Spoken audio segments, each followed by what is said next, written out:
तो स्वागत है नंदन, आभार है आप सबका एजुकेशन इलाहाबाद के चैनल पे। मैं हर्ष प्रजापति अध्ययन छात्र इलाहाबाद विश्वविद्यालय उपस्थित हूँ आप सबके समक्ष एक अति महत्वपूर्ण सूचना के संदर्भ में। ध्यानपूर्वक पूरी सूचना को शुरू से अंत तक सुनिएगा, जिससे कि महत्वपूर्ण जानकारी से वंचित न रह जाए। देखिए, इस वीडियो के माध्यम से आपको इलाहाबाद विश्वविद्यालय की एमए एंट्रेंस एग्जाम 2024 की संदर्भ में A to Z डिटेल मिलने वाली है। पहली बार कह रहा हूँ, वीडियो को स्किप मत करिएगा, ठीक है? नहीं तो महत्वपूर्ण जानकारी से आप कहाँ वंचित रह जाएंगे, आपको भी नहीं पता चलेगा।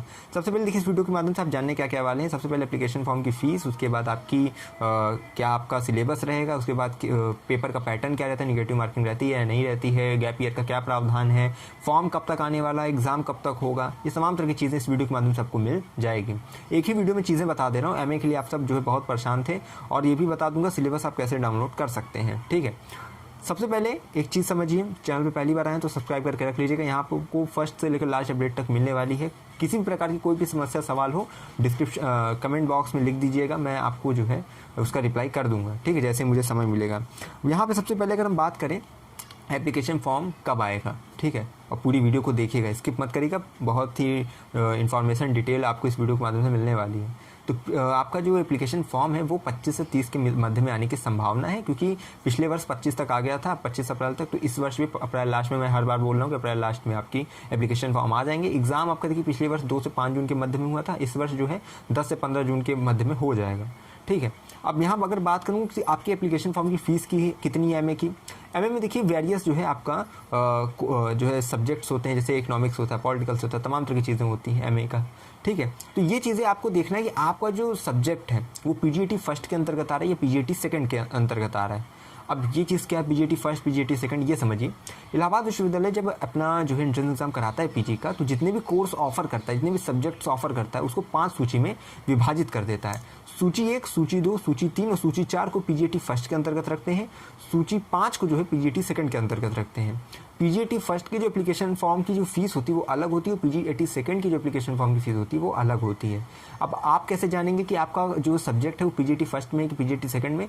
डिस्क्रिप्शन खोलिएगा, वहाँ पे आपका जो सब्जेक्ट जो पीजीटी फर्स्ट के अंतर्गत जितने सब्जेक्ट आते हैं वो मैंने लिख दिए हैं, पीजीटी सेकंड के मध्य में जितने सब्जेक्ट आते हैं वो मैंने लिख दिए हैं। तो आप देखिएगा आपका सब्जेक्ट किसके अंतर्गत आ रहा है। तो जो सब्जेक्ट आपको पीजीटी सेकंड के अंतर्गत, जिनका सब्जेक्ट पीजीटी सेकंड के अंतर्गत आएगा, तो उनकी एप्लीकेशन फॉर्म जब आप भरेंगे तो फीस जानते हैं कितनी लगेगी?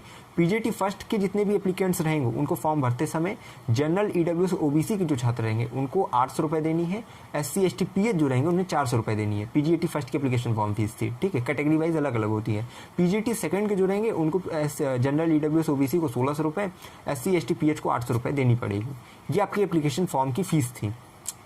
अगर देखिए मैं ये बता दूं कि फ़ीस कितनी है आपके कोर्स की फ़ीस। मान लीजिए आप एमए जो है हिस्ट्री से करने जा रहे हैं, एंसेंट से करने जा रहे हैं, इकोनॉमिक्स, पॉलिटिकल, ज्योग्राफी, ठीक है, संस्कृत, हिंदी, उर्दू, किसी से भी आप करने जा रहे हैं एमए, ठीक है। चाहे अब देखिए एमए में 2 सब्जेक्ट होते हैं, एक प्रैक्टिकल होता है, एक नॉन प्रैक्टिकल होता है, दोनों की फीस अलग अलग होती है। अब आप कैसे समझेंगे कि आपका जो सब्जेक्ट प्रैक्टिकल वाला है, नॉन प्रैक्टिकल वाला, तो उसके लिए देखिए मैंने डिटेल वीडियो बनाई है फीस से रिलेटेड कि आपकी फ़ीस कितनी है। प्रैक्टिकल फीस भी बताइए, नॉन प्रैक्टिकल फीस भी बताई है कि आपका कौन कौन सब्जेक्ट प्रैक्टिकल वाला है, कौन नॉन प्रैक्टिकल, उसकी मेन कैंपस की फ़ीस कितनी है। कॉलेजेस में क्या फ़ीस है वो मैं अगली वीडियो के माध्यम से बता दूंगा, ठीक है, एमए पे डिटेल में। लेकिन कैंपस की फ़ीस मैंने बता दी है। तो आप क्या करेंगे, डिस्क्रिप्शन खोलेंगे, उस वीडियो की लिंक है, ठीक है, फीस वाली वीडियो की, उसको जाकर देखिएगा। देख लेंगे तो आप फिर परेशान नहीं होंगे, वही फीस आपको देनी रहेगी एडमिशन के समय। अब आगे अगर चलें, पेपर आपका यहाँ पे टाइम जो एग्ज़ाम के बारे में अगर बात करें, एग्ज़ाम पेपर पैटर्न समझिए, निगेटिव मार्किंग नहीं रहती, 2019 से बंद है। गैप ईयर का प्रावधान होता है, अर्थात अगर ग्रेजुएशन के बाद आप 1 साल का जो है आपका गैप है पोस्ट ग्रेजुएशन में, तो वो 1 साल का गैप है तो 5% नंबर कटेगा। और एक नंबर किस में से कटेगा, जब आप एंट्रेंस देंगे तो एंट्रेंस में जितना नंबर आप हासिल करते हैं, प्राप्त करते हैं, उस प्राप्तांक में से आपका जो है नंबर 5% कटेगा। 2 साल का गैप है तो 10% कटेगा, 3 साल का गैप है तो 15% कटेगा, 4 का है तो भी 15% कटेगा, इससे ज़्यादा कभी गैप रहेगा तो 15% नंबर कटेगा। इसके बाद अगर हम बात करें आपका एग्ज़ाम पेपर पैटर्न का, मैंने पहले ही बताया था कि कोई यूट्यूब चैनल वाले आपको बोलेंगे 150 क्वेश्चन आते हैं, मैं कहता हूँ हमेशा कि 100 क्वेश्चन आते हैं। इसका मतलब क्या, कन्फ्यूज़ नहीं होना है। देखिए आप ग्रेजुएशन में हमेशा, जब जैसे बीए कर रहे हैं तो 2 सब्जेक्ट आपके ग्रेजुएशन में होते हैं। जब आप एंट्रेंस एग्जाम का एप्लीकेशन फॉर्म भरेंगे तो जैसे कि मैंने बताया है, जैसे एंट्रेंस एग्जाम जैसे होता है तो आपका एमए का मान लीजिए एंट्रेंस एग्जाम देंगे तो उसमें 2 पार्ट होते हैं, part A, part B. Part B में 50 क्वेश्चन और पार्ट ए में 50 क्वेश्चन और पार्ट बी में जो है आपके 100 क्वेश्चन होते हैं, ठीक। अब मैं हमेशा क्या कहता हूँ कि पार्ट ए में 50 क्वेश्चन और पार्ट बी में 50 क्वेश्चन, तो इसका जो है कंफ्यूज नहीं होना है। पहले आप ये समझिए पार्ट ए क्या है। पार्ट ए में क्या है कि आपका general Hindi, general English, general awareness, general आपका जो है स्टडी, ठीक है, यानी कि सामान्य अध्ययन, उसके बाद मेंटल एबिलिटी, रीजनिंग से क्वेश्चंस आपके आते हैं। 50 क्वेश्चन रहते हैं, प्रत्येक क्वेश्चन 2 अंक का। अब पार्ट बी क्या है? पार्ट बी वो होता है, उस विषय से संबंधित होता है जिससे आप एंट्रेंस एग्जाम देने जा रहे हैं। मान लीजिए आपने हिंदी, जैसे मेरा ग्रेजुएशन, मान लीजिए ग्रेजुएशन मैंने एंशिएंट और पॉलिटिकल मेरा था, ठीक है, अंतिम वर्ष में आपने 2 सब्जेक्ट आपके पास थे। तो आप जब एप्लीकेशन फॉर्म भरने जाएंगे एमए का, तो वहाँ पे आपको देखिए 2 ऑप्शन रहता है, या तो आप केवल एक सब्जेक्ट से भर दीजिए, ठीक है, यानी कि मेरा अगर पॉलिटिकल एंशिएंट है तो हम पॉलिटिकल से दे रहे हैं, ठीक है, हमारा पॉलिटिकल से है। तो अब जब हम एंट्रेंस एग्जाम देने जाएंगे तो मेरा पार्ट ए में तो 50 क्वेश्चन रहेगा, पार्ट बी में मेरा क्या रहेगा? 50 क्वेश्चन रहेगा।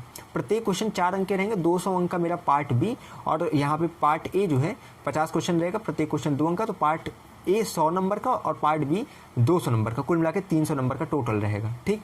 लेकिन अगर मैं कह रहा हूँ कि मैं पार्ट बी जो है मैं जो है अपना ग्रेजुएशन के दोनों सब्जेक्ट से एंट्रेंस एग्जाम देना चाहता हूँ, तो मैं क्या करूँगा? अपना पॉलिटिकल से तो एंट्रेंस एग्जाम का फॉर्म भरूंगा ही, दूसरा सब्जेक्ट रख दूंगा एंशिएंट। अब जब मैं पेपर देने जाऊँगा तो मुझे 100 क्वेश्चन, पार्ट बी में 100 क्वेश्चन अटेंड करने रहेंगे, ठीक है। अब ऐसा नहीं कि वो नंबर चेंज हो जाएगा, प्रत्येक क्वेश्चन पर 4 अंक ही मिलेगा। अब ऐसे ये समझिए कि आपने 2 ही घंटे का पेपर रहेगा, दोनों पेपर देंगे तब भी, एक पेपर देंगे तब भी।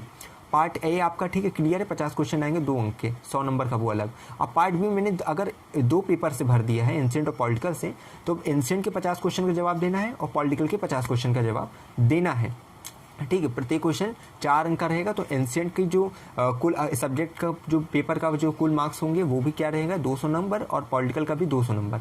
अब कट ऑफ किस तरह बनती है? कट ऑफ में बता दे रहा हूँ, एक आपका पार्ट ए और पार्ट बी, ठीक है, एक एक सब्जेक्ट के लिए बनता है। एंशिएंट के लिए अलग बनेगा, तो एंशिएंट का 200 और पार्ट ए का 100, 300 में से बनेगा। पॉलिटिकल के लिए अलग, यानी कि पॉलिटिकल का जो 200 नंबर का पेपर देते हैं उसमें जितना पाएंगे पॉलिटिकल का, पार्ट ए का मिला के इस तरह अलग अलग कट ऑफ बनती है, ठीक है। तो ये चीज़ें आप कंफ्यूज मत होइएगा। अगर आप 2 सब्जेक्ट से भरेंगे तो आपको 100 क्वेश्चन, यानी कि 150 क्वेश्चन अटैम्प्ट करने रहेंगे। अगर एक ही सब्जेक्ट से भरेंगे तो 100 क्वेश्चन देने हैं। कैसे? पार्ट ए का 50, पार्ट बी का जो है 50 क्वेश्चन, यानी यदि 2 सब्जेक्ट से भर दे तो पार्ट बी में आपको 100 क्वेश्चन हो जाएंगे और पार्ट ए में 50 क्वेश्चन। तो इस प्रकार से रहता है, तो ये कंफ्यूज मत हुआ करिए आप लोग, ठीक। तो ये मैंने एग्जाम को पैटर्न बता दिए किस प्रकार से होते हैं। कोई व्यक्ति चाहे तो एक ही से भर दे, कोई चाहे तो 2 से भर दे, आपके ऊपर निर्भर करता है।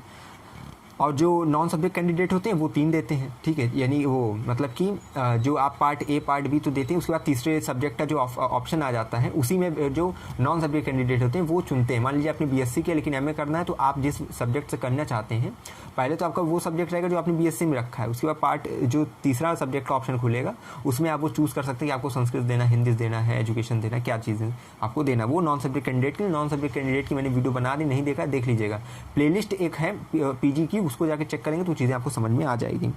पीवाईक्यू अगर बात करें, प्रीवियस ईयर क्वेश्चन पेपर, वो कहीं नहीं मिलता है क्योंकि जो एग्जाम हॉल में ही आपके पेपर जो है सबमिट कर लिए जाते हैं, वो बाहर नहीं आ पाते। और अगर बाहर कहीं आपको मॉडल पेपर मिलता है, वो लिखा रहता है कि प्रीवियस ईयर क्वेश्चन पेपर, लेकिन वो मॉडल पेपर रहता है, वो स्मृति आधारित होता है, ठीक है, मेमोरी बेस होता है, यानी बच्चों को जितना याद रहता है वो उतना जो है प्रकाशक को बताते हैं, वो उसे छाप देते हैं, ठीक है, इस प्रकार से रहता है। तो प्रीवियस ईयर क्वेश्चन पेपर मत परेशान होइएगा। सिलेबस की बात करें, देखिए पीजीएटी का जो एक ब्रोकर की फाइल जो है जारी की जाती है, पीडीएफ जारी की जाती है इलाहाबाद विश्वविद्यालय की तरफ से, उसको मैंने डाल दिया है अपने टेलीग्राम पे, ठीक है, दोबारा चल के पिन कर दूंगा। उसमें से क्या करेंगे, आप अपना सिलेबस देख लेंगे, वहाँ देखिए डिटेल सिलेबस रहता है, और सिलेबस क्या होता है, वही आपका जो ग्रेजुएशन में आप पढ़े रहेंगे वही आपका एमए में पूछा जाता है, ठीक है। तो ये आपका एमए का सिलेबस रहता है, अपने सब्जेक्ट वाइज अपना सिलेबस देख लीजिएगा पीजीएटी की ब्रोकर की पीडीएफ से, जो कि टेलीग्राम पे मैं पिन कर दूंगा, और आप चाहें तो यूनिवर्सिटी की वेबसाइट से भी डाउनलोड कर सकते हैं, ठीक है।